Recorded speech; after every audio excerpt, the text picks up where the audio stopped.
Que el Elasticsearch yo creo que es un ratio que hay que conocer, es un ratio de información fundamentalmente que nos determina si un fondo de inversión es de gestión activa o de gestión pasiva, ¿no? Durante muchos años esto fue el estar en gestión activa o en gestión pasiva, parece que era el mantra, ¿no? del sector. Bueno, eso pues hay que definirlo luego con cada cliente, pero bueno, el Elasticsearch lo que nos dice es,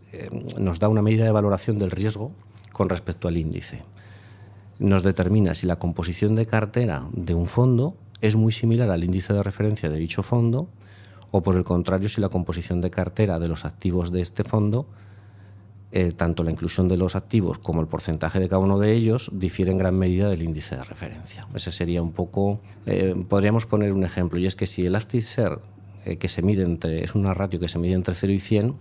podríamos decir que cuanto más cercana sea la ratio a 0, más similitud habrá entre la composición de cartera del fondo y el índice de referencia. Y en ese momento diríamos que es un fondo de gestión pasiva, un fondo indiciado o indexado, que es como se les conoce también, ¿no? Si el Elasticsearch del fondo se encuentra más cercano a 100, menor será la correlación que habrá entre la composición de cartera del fondo y el índice de referencia. Y entonces diremos que hay una gestión activa del fondo, es decir, que el equipo gestor está haciendo un trabajo de análisis de fundamentales, de los valores, de los activos, que incorpora en mayor o menor medida, en mayor o menor porcentaje al fondo, sin tener en cuenta la composición real del índice de referencia, ¿de acuerdo? Por lo tanto, nos va a servir para medir el grado de gestión del gestor del fondo, ya que si es un fondo de gestión pasiva, pues no va a conllevar un trabajo de análisis, sino que simplemente tiende a replicar el índice, mientras que si es un fondo de gestión activa, el gestor va a tener mucho más trabajo, porque va a tener que analizar muchos valores y va a incorporarlos o no a la cartera de su fondo, ¿no? A mí me sirve también para ver si un fondo es caro o es barato, porque claro, si tú ves que el Elasticsearch de un fondo es pues inferior a 20 o sobre 20, pues